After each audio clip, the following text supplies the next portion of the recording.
Buenos días, soy la arquitecta Castellanos, profesora de la Cátedra de Estructuras 1. En la clase de hoy vamos a estudiar tres temas: módulo resistente, momento de inercia y flecha de deformación. Estos estarán grabados en 3 videos.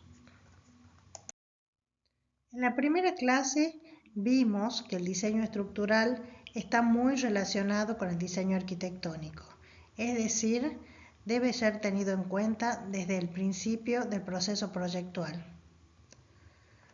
Como el protagonista de la arquitectura es el espacio, y el gran problema técnico del arquitecto es cubrir ese espacio.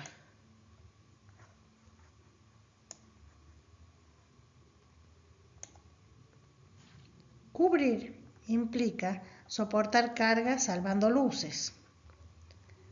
Las cargas están en la cubierta. Este vector es la resultante de las cargas actuantes.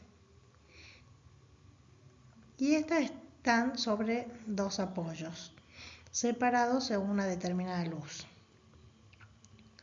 Entonces podemos decir que cubrir implica soportar carga salvando luces. Si cubrimos un espacio, vamos a colocar material sobre el mismo. Las rectas de acción de las cargas actuantes no coinciden con las rectas de reacción. Por lo tanto, surgen los momentos flectores externos. El modo en que cada tipo estructural equilibra esos momentos define la estrategia resistente de cada uno. La viga es un elemento estructural lineal capaz de resistir la acción de las cargas mediante un mecanismo interno de flexión y de corte. Ante las cargas, el eje longitudinal de la viga sufre una deformación llamada elástica de deformación, que nos permite intuir el tipo de solicitación a la que se ve sometida la pieza estructural. En la viga simplemente apoyada, podemos observar en la parte inferior que estará traccionada. Podemos observar las fibras sufren alargamientos. Y en la parte superior, donde podemos observar las compresiones, las fibras sufren acortamientos. En los extremos podemos observar en esta imagen que se producen desplazamientos verticales, llamados esfuerzos de corte. Mecanismo resistente o momento interno. Presentamos el fenómeno mecánico de la flexión como un hecho físico, basado en cuplas internas de reacción, lo que implica considerar simultáneamente los esfuerzos internos y las dimensiones de la sección de la viga. El momento externo que se genera por la acción de cubrir debe ser equilibrado por un momento interno o mecanismo interno que surge en el elemento estructural para que éste esté en equilibrio. Podemos decir que momento interno es igual a T por Z igual a C por Z, igual a momento externo. La fuerza resultante de tracción por el brazo de palanca Z es igual a la resultante de compresión por el brazo Z.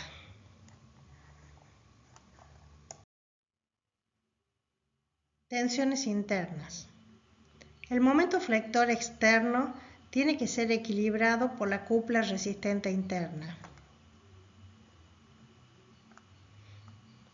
La cupla está compuesta por las resultantes de las tensiones de tracción, compresión y por el brazo Z. En esta diapositiva podemos comparar cómo trabaja la cupla interna de una viga de sección rectangular de material homogéneo y una viga de sección doble T en acero.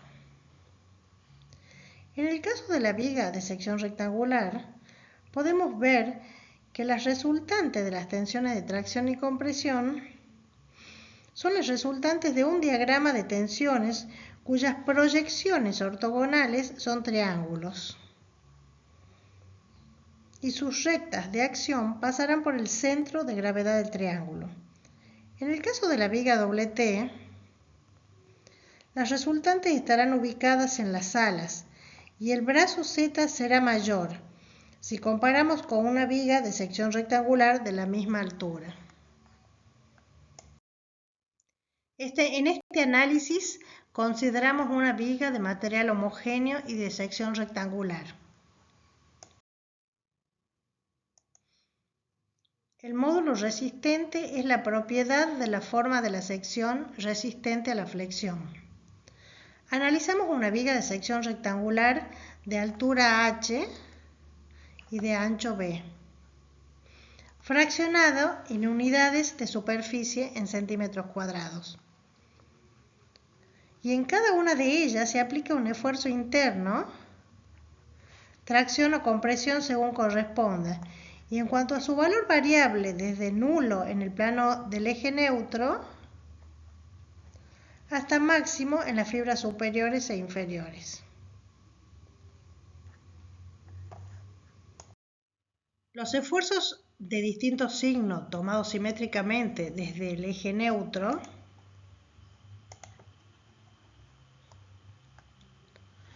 forman las cuplas internas de reacción que se oponen al momento externo. Sería C por Z igual a T por Z. Estas fuerzas C y T son resultantes de un diagrama de tensiones que podemos observar que su proyección es triangular multiplicada por la mitad del ancho B. Si analizamos el volumen tensional, tanto de tracción como de compresión, para saber el valor de cada uno de los componentes de la cupla, C por Z igual a T por Z, vamos a calcular el área del triángulo y lo vamos a multiplicar por el ancho B.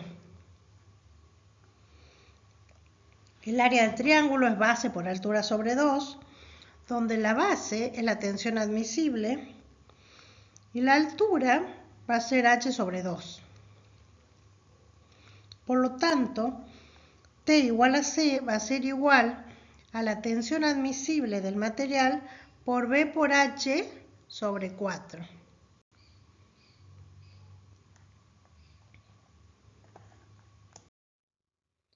Las resultantes de la fuerza que pasan por el centro de gravedad de los triángulos, por lo tanto, el brazo Z será 2/3 de h. Entonces, la fuerza T igual a C, igual a la tensión admisible por B por h sobre 4, va a estar multiplicada por el brazo Z, que es 2/3 de h. Entonces podemos decir que el momento va a ser igual a la tensión admisible por B por h al cuadrado sobre 6. Donde B por h al cuadrado sobre 6 es igual al módulo resistente para una sección rectangular como la que estamos analizando.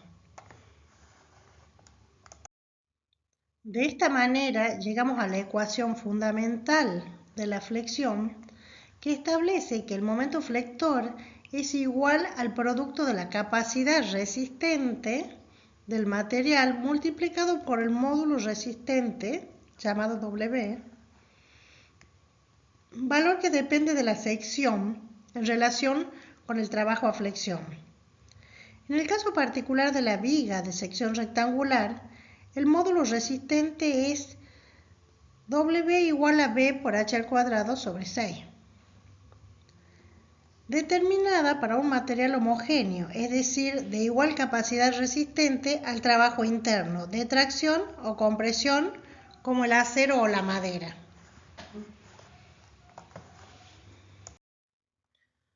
Ya posicionados en la ecuación fundamental de la flexión, donde momento es igual a sigma por W, podemos decir que M es el momento flector que solicita la pieza en determinada sección. Sigma es la capacidad resistente del material a la flexión. Y W es el módulo resistente. Es la propiedad de la forma de la sección resistente a la flexión. Entonces, podemos decir que el producto de la tensión admisible por el módulo resistente es el momento resistente. Comparación entre secciones de vigas, áreas y módulos resistentes. En estos ejemplos tenemos 3 vigas cuyas posiciones, formas y dimensiones podemos observar. Este segundo ejemplo se diferencia del primero, es que es el doble del área y también es el doble del módulo resistente. En la tercera viga, cuya posición varía de la segunda, pero el área es exactamente igual, puede observarse que el módulo resistente es 4 veces mayor que el de la primera viga y 2 veces mayor que el segundo ejemplo. Por lo tanto, es más eficiente en la tercera. Teniendo en cuenta que la altura está elevada al cuadrado, por lo que demuestra la incidencia de la altura de la viga en la sección rectangular. El módulo resistente, como dijimos anteriormente, es la propiedad de la forma de la sección en función de su capacidad resistente de trabajo a la flexión. Se mide en centímetro cúbico. En piezas flexionadas, el módulo resistente indica claramente la importancia que asume la medida de la altura frente al ancho de la misma. Experiencias muy simples, como las que podemos ver en esta imagen, nos señalan la conveniencia de usar las piezas que trabajan a la flexión colocándolas de canto.